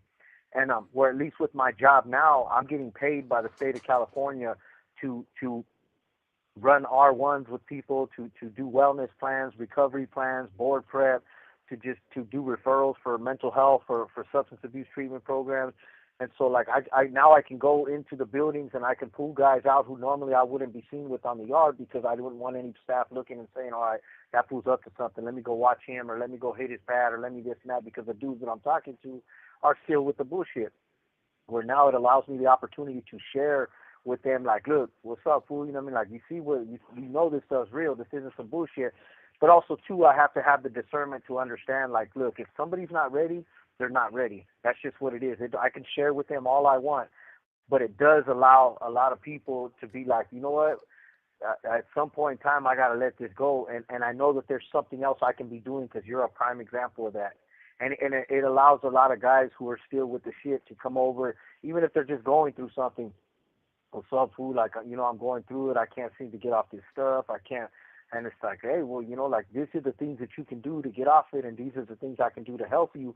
But you got to stand by your decisions. You got to be ready. Don't just say that that's how you're feeling right now because you're burnt out or because if you're not ready to commit to some of this stuff, then you're just not ready. But the fact that you're asking for help, it's cool. It lets me know that you're starting to call into question some of the stuff you're doing. So no matter what, I don't close my door to anybody. I don't shut anybody down. But sometimes I don't entertain it either. If it's like, come on, fool, like you're asking me to help you manipulate the system. That I'm not that guy. You know what I mean? Like, I don't judge nobody. I don't I don't criticize anybody or the lifestyle that they choose to live. But if I see that they're genuinely calling for help, I'll help them out. And like how you asked the question, a lot of the guys who know me from before, they feel more comfortable talking to me because they know that I'm not judging them and they know that, okay, well, obviously you figured it out. So I don't mind hearing you because I know you was just like me. You know. That's right, man. I commend you on that. Helping people out instead of breaking them. You're making them. I know the term. Don't break a homie, make a homie, and that's what I'm all about right there. Making building people up. Don't break them down. Help them out. Yep. Yep. And we have a responsibility to do that. It's I have a responsibility to reach back in and pull people out. I just because I figured it out and I found the answers for myself doesn't mean my journey's over. I have a responsibility to share with other people because I was a part of the problem for so long that I don't get to just be like, all right, I'm out of here. I'm jumping off this ship. I'm gone. And so while I'm here, and that's what me and Dave and the guys in our community, that's what we do every day, all day. For being a service to our community because we're a part of the problem for so long that we have a moral responsibility. Esta llamada y su número de teléfono será controlada y grabada. Not just to the community here, the prison community, but to society because we took people's lives. You know what I mean? Like what we did is indefinite. The harm that we caused is forever. So no matter what, we have a responsibility to society, to our victims, to their families, to everybody as a whole to affect some kind of change, some kind of positive change, and so it's like it isn't yours if you don't give it away. Recovery isn't mine. It's not real. It's not genuine if I'm not helping somebody else figure out how I got it. But there's a line though to that, because when you first start your recovery, you have to bounce out. You have to cut yourself completely off.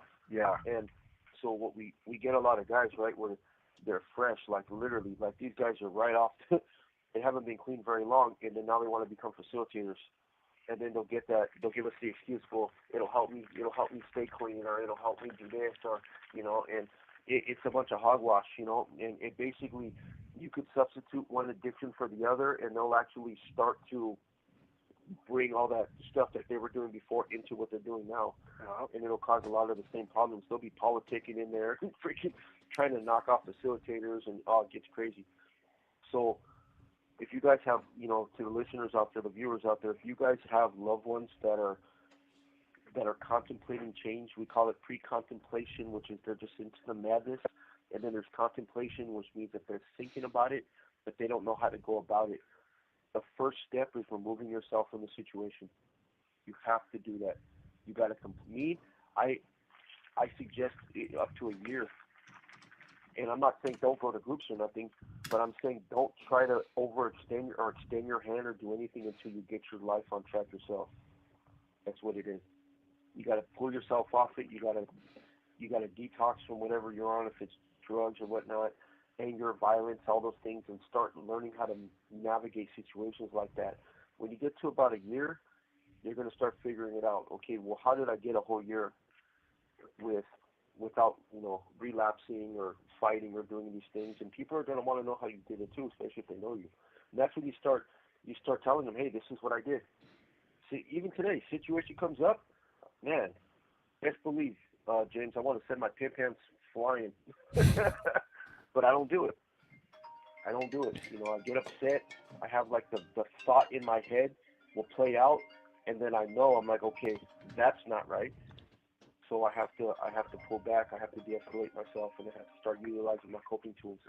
And people are going to want to know how you did it. And that's when you have the most, you'll be most effective on the edge.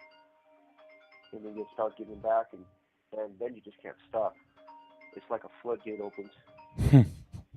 Me and Jess, we're gonna walk around with like collars on our necks, a red cross on our back, collars on our neck, the white collar. Yeah. Nun caps. Yeah. We have a monk outfit on. Monk outfits. Yep. Yep. Oh man. You see, we got Laura wrote facts. Laura wrote facts. Who? Yeah, Laura. say it again. Laura wrote facts. Oh, facts. facts. Yep. Yeah. That's true. Yeah. Where we at? We're on TikTok right now, James. Yeah. What you got us? We're on all of them. We're on both of them right now, on both social media platforms. Okay, we're booming. Yeah. We actually created our own social media platform we created our own social media platform for this class that we're taking right now called Digital Literacy. It's one of our journalism classes, Yep. and we actually created an app. It's actually a news app that we created because it has to be an ethical app. I know, but yeah, it was pretty cool little experience. We got to present it like in 2 weeks. Yeah, it's cool. But what I'm gonna do, just so you know, James, when I get out of prison, Mhm. I was talking to my cellie about it today. Is I'm actually gonna create a page. I'm gonna create a channel where I'm gonna do bios for fools in prison, but it's not gonna be a hookup page. It's gonna be to share people's CVs, like their journeys, how we did right here, but just Esta llamada y su número de teléfono será controlada y grabada. and their educational journeys. Because once you finish with the bachelor program in here, there's no other avenues unless you pay for your own master's program. And so what I'm going to try to do out there is I'm going to try to promote certain guys, like sponsor certain guys on here to do like a GoFundMe, but I'm trying to get hooked up with like NGOs out there and nonprofit organizations Mhm. and see if I can't get funding to get some of these guys a master's program supported, like for my cellie and my buddy Alex and a couple of the guys here who are actually going to be done with San Diego State and still here with enough time to do a master's program. What I'm going to try to do is I'm going to try to promote it with them, like basically like kind of like you know the ASPCA support of a puppy. You know what I mean? Yeah, And yeah. I'm going to be supporting. I'm going to try to see if I can't create a page where I can get people to even if the small donations all the way up to I'm going to try to get either grant funding or just get a philanthropist through the universities that I'm going to be going to and the workshops that I'm going to be doing, trying to get people to support paying for some of these guys' master's programs and just show them like, hey, this is what they plan on doing with it. This is what they've done so far, and you can be a critical part of being a part of what their future looks like by getting, because like my cellie, he's going to be a professor. The SDSU are already talking about that they'll hire him as soon as he's a professor, you know, like as soon as he gets his master's degree, you know, like, and half the professors that come in here that teach us are formerly incarcerated professors. So it's a trip, you know, and so there's a space for that. And so like a couple of the guys, you know, so that's what my plan is when I get out of here, to create like a social network page, but simply to generate funding with full transparency for people's master's program. Be like, hey, you know, like you can get to know this person and help create, you know, help me create a GoFundMe or something even more, you know, like where the funding would essentially go straight to the schools to pay for their master's program. When you do my page, Jess, I want you to have Out of Touch from Hall and Oates play. Okay, there we go. So Dave is going to be the only one that has a back page on his page. Yeah. Be like, what's going on here? I thought this was a master's program. Why are you twerking on back page? I'm not proud of These people want me to earn my dollars, man. Yeah, I'm gonna be like, oh man, how did he go from a master's student to a cam girl? Yeah. Why are you getting donations in ones? Yeah, well, exactly. Why are they paying you in ones? Cut 1,001, Jess. Yeah. Yeah, it's gonna be but see, because you know how Silas had started his little page too to like continue the journey, Yeah. like continue documenting his educational journey and everything. Mhm. So stuff like that, like I want to be able to connect with you know, with stuff like that and people that I'm going to be interacting with out there. There's a lot of people who want. We're getting our bachelor's degree right now because a foundation called the Mellon Foundation donated $1 million to support this VISTA program. Yeah. You know, so there's people out there willing to contribute, and once you show that it can keep going above the bachelor's degree, there has to be funding somehow, some way to seek grant funding from the state of California for continued education for graduate programs. You know, so that's my job when I get out there to figure out what's the best pathway forward. Now, and I'm sure you'll accomplish it because you're very good with your words and the way you speak to people. So, man, I'm pretty sure that's going to be the beginning for you right there. Who knows, you know, where that's going to take you. Yep. And see, what we can do too is like they have research projects where you get paid to do research. A lot of the universities I've already, me and David are already a part of one of them, and so they pay you to conduct research, and so that goes into your CV. And so I was talking with one of the professors yesterday, and she was saying like, yeah, what we could also do is pursue grants for research. and they can be paid researchers. That goes into their CV, and through that research, you can also get sponsors into graduate programs. Universities will say, hey, you know what? I want to sponsor this person into the graduate program. I want to do this. I want to, and so it just creates. So I've already kind of got a couple of the pieces in play that I'm looking forward to, and like you said, just having the ability to get out there and network in ways that we can't do, from here. It definitely, I think it'll be a cool experience. Even if I could send one of my boys, even if I could pay for one of my boys to get a master's degree through the campaign, why not? If not two or three of them, you just never know. They're kind of expensive, so. But there's all kinds. We could do fundraisers. We could sell prison. Le queda un restante de 60 segundos. No, it's true. James, you want to do more calls, James? Yeah, I got one more in me right now. All right, we'll give you a call back. All right, cool, for sure. All right, man. I appreciate everybody that's tuned in right now. I know a lot of these calls. Whenever I do them, they don't get that much traction. But the people that need to listen to them are gonna listen to these phone calls. I know a lot more people like listening to the court hearings and my commentary and whatnot. But this is how I originally started my channel, was with these phone calls and having them walk us through their journey. What led them to prison. For those of you that are on TikTok that are not aware, I do have their journeys from their earliest memory as a kid till they ended up in prison.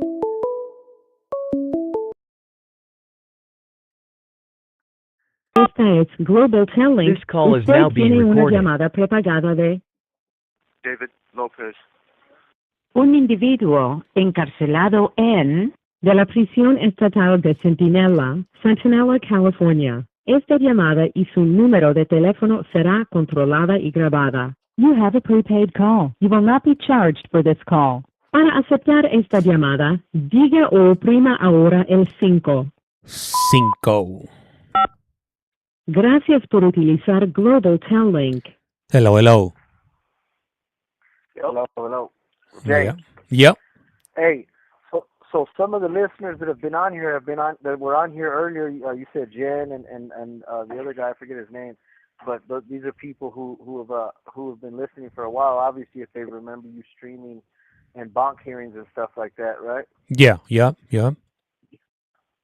And so it's the process, the board. So then they probably understand a little bit of the board process, because I know you've streamed a little bit of the board processes before in other states, Mm-hmm. and so they've seen and they've experienced it a little bit, and it's from the outside looking in. I don't think anybody can ever truly understand the magnitude of what that process is like, because it's such a crazy feeling, to go in there and just know that your life is literally on the line. It's a high stress situation, and they understand that. But one thing of what I love about it is, what I realize is, because even 2 days before board, because I was overheating myself, okay, let me think this, let me read that, and I was like, well, hold on. 2 days before board, I shut everything off. I said, I'm done. You know what I mean? I live this life every day. There's nothing that I can read or learn that is going to refine anything that I have going on. Nobody knows my story better than I do. But as comfortable as I was walking into that hearing, as soon as I stepped into the boardroom, that fear returns, because everybody wants to get out of prison. Everybody wants to just be, have this part of their life behind them, and so knowing that what happens in that room determines whether or not you get your freedom back or not, and so it's a high stress situation. But it's also, when it's all said and done, it's such an emotional moment, because it's for one, it's validating, to be like, okay, everything, all the hard work that I put in, this is the fruits of my labor, and what a lot of people don't understand, though, is that's just the beginning. Once you get out is when it really starts. Doing what we have to do in here is one thing. Getting out in society is a whole nother game. And so but preparing for that process is a heavy load for a lot of people. We see it in here all the time. There's a lot of guys going to board that are always, stressed out and stuff like that. And so you can, no matter how prepared you are, like the feelings that you have to experience when you go in there, though, it's a crazy.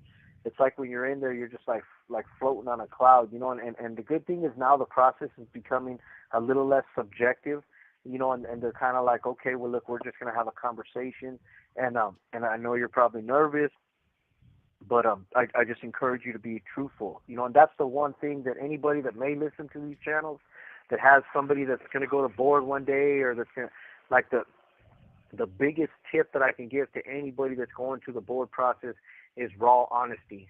When you go in there, accountability, responsibility, and honesty, like those are the three foundations of parole suitability. They're gonna, if you're being accountable for your actions, if you're taking responsibility for your past actions, accountable for your future actions, responsibility for your past actions, and you're being honest completely through and through, like it's going to show its head right there. They're not out to get us. They just want to make sure, as the gatekeepers, that they're not sending somebody back out to society who's a danger to society, no matter what their crime is. And so, I learned that, like this last time. I learned it even the first time. They weren't out to get me. They just had to, they had to keep me here because it was just too soon. They wanted to make sure that it wasn't something I was doing for board. And this time, like, the process was so easy. The conversation that we had was so easy because it was I had done all the work. And for a lot of guys that go in there and, they were doing this, they were doing that. No, the commissioners are not out to get anybody. I can tell you that. They're not out to get anybody. They're out to protect society.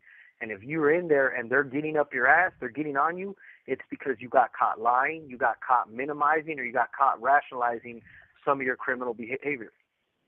They're not gonna they're not gonna they're not gonna be out to get somebody that's doing the right thing, and that's just the reality. And so it's yeah, just go in there. For anybody that's got to go through the process, go in there, be honest. When you're in there and you're being honest, you don't have to worry about them backing you against the wall and you having to step on your own feet trying to get out of some lie that you told, or some minimization of something. The reality is, as far as the crime is concerned, you're as guilty as sin. There's not there to relitigate the process. You take responsibility for what you've done, and you explain to them, how did I become the kind of person that justified committing the crime that I did? What kind of person was I the whole time I was in prison that justified the kind of behavior that I was exhibiting while in custody? And what have I done to transform that person, to rebuild that person, so that when I am released back out into society, they don't have to worry about me doing the kind of things that I was doing for many years before. And it's just that simple. Yep, there's a lot of people that come in, they're surprised because we openly talk about our cases and our culpability, which means, that we did it. You have conversations with guys in prison, and they're like, "Oh, well, I'm innocent." There's innocent people in prison. It happens. We've seen some crazy numbers, like statistics and stuff like that. But me, I know a lot of guilty people in here. I know a lot of people that did it. I know the lifestyle. I know more guilty than innocent. That's for sure. Yeah, and I'll tell you, but I can't speak on them. I can't speak on them or their situation. When people ask me, they're like, "Oh, well, why are you in prison?" Well, yeah, I'm here because I took. Esta llamada y su número de teléfono será controlada y grabada. There was a little bit of there was some kind of surprise in that I openly admitted that. And it's like, look, I have to take responsibility for the things that I had done and who I was before. And it's like I said, if I have to die in prison because of it, that's my own making. Yeah. Nobody else. Hey, James, real quick. You said that you and your wife were having a conversation a while ago about Dave still being here. What was the context of your guys' conversation? Yeah, so Want to adopt me? Yeah.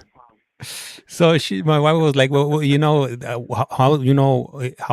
gonna happen today?" I was like, "Well, David's. I mean, he has to wait out, till he's up for parole board." She was like, "Man, he must be devastated. They know each other from the street. They've been cellies for quite some time, and now Jesse's going off to off into the sunset and into the real world, and David stays behind. So." We're just talking about that, how is that going to be that dynamic as far as, how are you guys going to handle it? I could imagine, David's going to it's going to be a bittersweet moment. He's going to be happy that you're leaving, but what was that? Remember the sound? Remember the sound? Which one? See the good It's the scary, good dog. the good thing about that though, Yeah. the good thing about that though is now he's got somebody out there that truly understands his situation. You know, a lot of Yeah. dudes have gotten out of prison, and that's one thing I love about Blue. You know what I mean? Like I love about Blue is Blue stayed true. You know what I mean? Like he understood what it is to be in here. You know, he wrote my letter for board. You know, he wrote a personal letter. You know, things like that. Like he's been there. We've been in contact. He sends pictures. You know, like and nobody expects like we know life is busy out there, so ain't nobody expecting you to hang out and chop it up on the phone every day and you know things like that. But he's maintained and understanding because he spent 27 years of his life in here. You know, he understands the struggle. He knows what he had to go through to get out, and so he knows how important it is to have that kind of support when it comes to the next person's time to get out. You know, and so for Dave, at least he knows that he's got somebody that's going to be out there that can advocate for him, that's going to keep him connected. And me and Dave talk about it all the time. We have a lot of friends out there that are like, how come you don't call? How come you don't this? How come you don't that? But it's like, what do you mean? You know what I mean? Like the reality of it is like I'm in prison, bro. You know what I mean? Like I'm doing my time. You know, like I call every once in a while to touch in. You know, like but to keep hearing about how great it is out there. Well, when I get out there, I'll see. You know what I mean? Like Yeah. it's weird to think like that. You would think that people want to stay connected more to the people that we love out there, but it's the opposite. You know, the more of our people that are out there, the less time we want to spend with them because it just makes being in prison that much harder. Yeah, it makes it miserable. It makes it really hard. Yeah, because it's just a reminder like, damn, I can't just get up and tomorrow be where you're at, you know? And so that's a lot of the times why we don't call like a lot of our boys that are out there doing great, but it's like, hey, when it's time, I'm going to call you. When I'm, you know, like we are going to need each other. And when I'm out there, it'll be different. But you know how it is in here. You know how it was. And so Dave knows that by me being out there, you know, that he's got somebody at San Diego State that's going to be able to advocate for him, that's going to be able to, like I said, do his project for him, connect him to different aspects of society. And not just that, just being able to like share shit with him, different videos and just different things, you know, like I know how it is in here, like hanging out on the phone and all that stuff, but definitely everybody loves to get pictures. Everybody loves to have little things. Esta llamada y su número de teléfono será controlada y grabada. And not only that, we stay so busy in here that when we do get a little bit of time to settle down, it's like, okay, well, who do I call? If I call one person, the other person feels left out. If I call that person, the other, well, you know what? I'm just going to kick back and watch TV then. We spend our downtime, believe it or not, asleep. Yeah, We do. We come in and we finally have a time to relax, man. We freaking put the window cover up, shut the light off, and we're both done. Watch a movie for about 20 minutes, and then we'll fall asleep. Yeah. But the reality of it is we're both damn near gone from our cell. Monday through Friday, we're both gone from our cell by 8 o'clock in the morning, and we're literally not back to our cell usually. Like, we'll stop in for a moment here, a moment there, but for the most part, we're gone till the nighttime. You know, like next block, starting March 3rd, we're in school, SDSU, from 8:30 in the morning till 4:30 in the afternoon. Then we'll come back. They'll do count time. It'll be dinner time, and it'll either be off to group or off to yards, you know, for exercise. And so it's just, you know, like you stay busy. There's not a lot of idle time for us, you know, but you have to stay that way. You have to stay constructive with your time. Everything has to be intentional. And that's what a lot of the guys that are out there, like, hey, fool, like it's time moves way quicker out here than you can even imagine.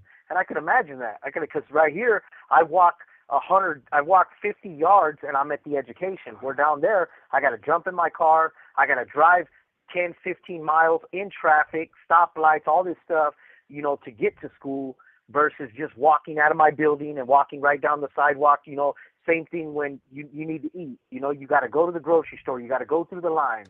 You know, there's so many different variables that take up time in your life out there. Working, you know, getting to work.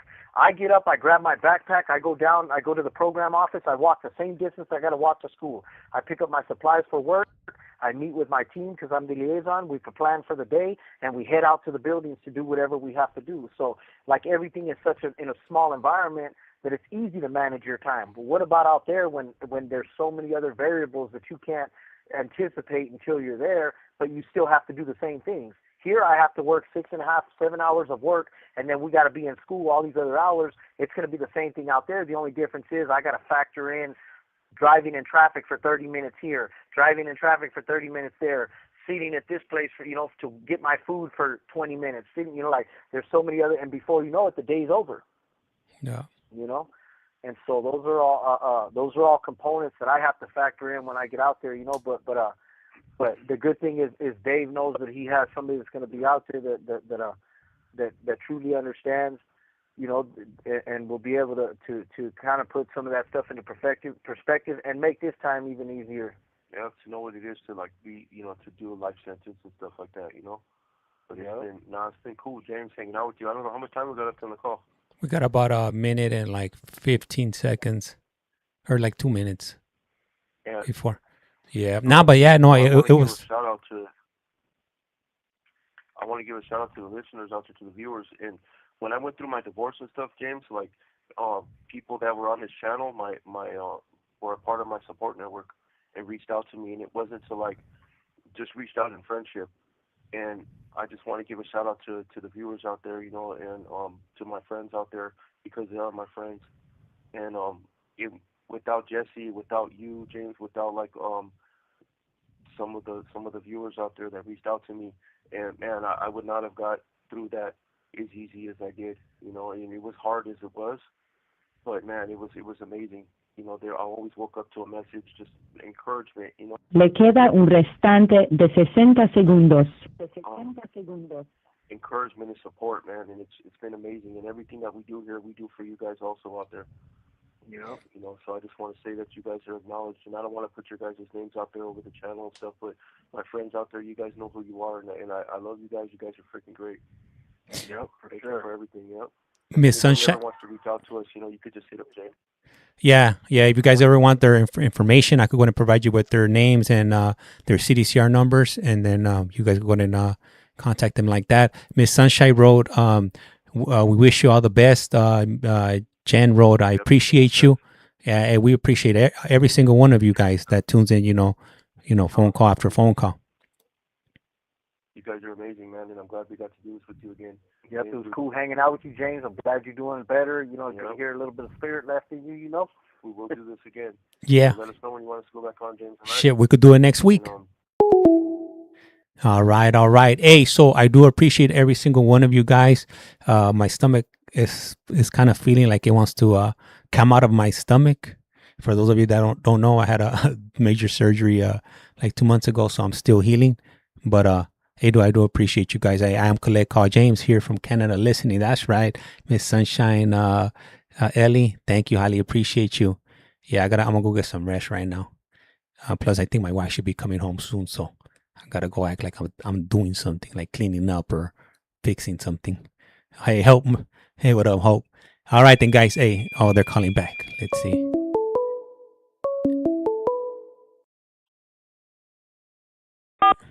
This call is now being Global recorded. Telling. Usted tiene una llamada prepagada de David Lopez. un individuo encarcelado de la prisión estatal de Centinela, Centinela, California. Esta llamada y su número de teléfono será controlada y grabada. You have a prepaid call. You will not be charged for this call. Para aceptar esta llamada, diga gracias por utilizar Global Telling. Hey, Jen, write your question. So we're still on live right now. Jen, put that question up again. Whatever you want me to ask him, and I'll ask him right now since we're still online. But yeah, so I was saying before we were cut off. Yeah, if you guys have time next week, then I should be available. I mean, I haven't been working for the last 2 months. I just been here at the house healing and going to therapy and working on myself. So I'll definitely be open. We'll always make time for you. You always make time for us. Yep, you always been there for us, James. That's why when we heard you were going through something, we was like, damn, we got to call the homie, because you definitely been a critical part of this journey with us, and I'm excited about getting out there and seeing you in person. I donated a kidney to some shady person for you, but yeah, they got here, and some guy with some raccoon-looking glasses on was like, hey, I'm here for James. He needs a kidney, and Dave was like, all right, well, here, take it. Yeah, he's not doing too good, and then we guess it turned out you didn't even have nothing wrong with your kidney. Oh man, we got burned again. We got burned again, Dave. We're gonna have to keep that kidney on ice. It might come in handy later down the road. Yeah, it looked like the Cookie Crisp bandit at the door. The hamburger. The hamburger, yeah, it was a hamburger with his big hat and his raccoon glasses. Hey, what was your question? What was your question? All right, so I got two questions for you. Oh no, okay. So I got one comment and one question. The comment's gonna be from Miss Sunshine 31, and she's coming in from Canada, I believe, if I'm not mistaken. And she says, she wrote, "Never let the past define your future. Your life does not get better by chance; it gets better by change." What a Yeah, beautiful like statement. change and choice. I love it. Yeah. Thank you. Yeah, thank you, sir. We're prime examples of that. Even though it's all winter up there right now.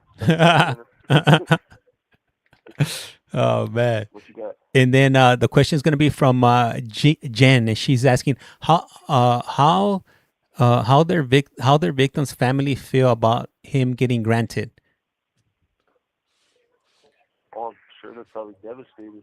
Yeah, they're definitely not happy about it because the last time I went to the board, they didn't write anything or show up for this board hearing, but they expressed their sentiment the last time around, and basically they just said that they feel they weren't aggressive about it, but they basically said, look, we don't feel that he's entirely paid his debt to society yet, and we feel that the only they basically said that the only comfort they found was knowing that justice had been served by me giving a life, sentence, and they felt that by me getting back out. This was back in 2000. I went in February, actually Valentine's Day of 2023, and they had written a letter to the board, basically. Esta llamada y su número de teléfono será controlada y grabada.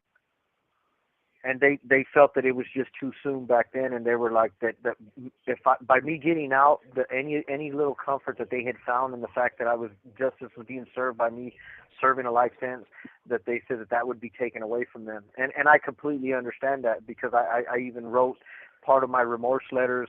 They revolved around that, and that's why they ask a question. They ask, well, do you believe your sentence is fair? And it's like, well, fair to me, obviously, because I get a chance to be back out there again in society, living a life that I took away from somebody.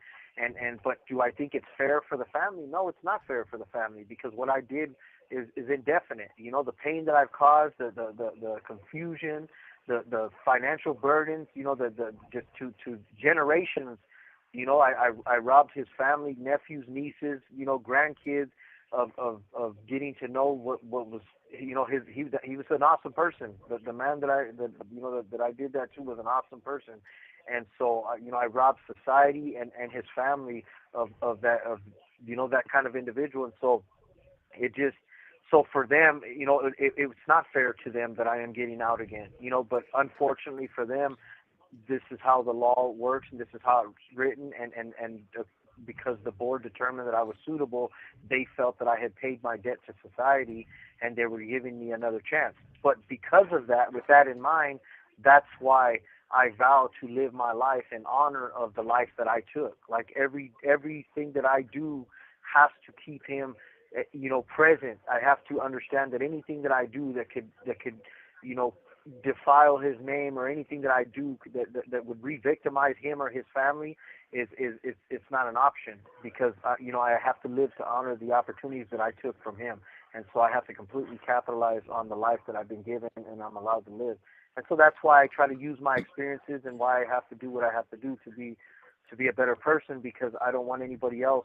If I can help even one person not make the same stupid choices that I did, if I can stop one kid from being a dumb gangbanger, one kid from from not using drugs, one person from not picking up a gun, just all the silly choices that I did.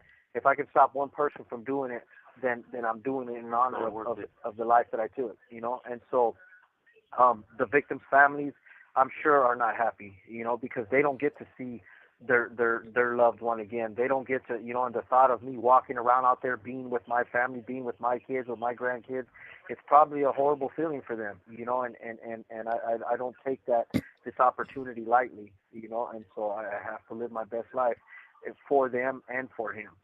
And we don't feel, also, I just want to add that we don't feel like we deserve anything. No. We don't feel like we deserve to go home, ever. They ask what I feel. I honestly I can't make that decision.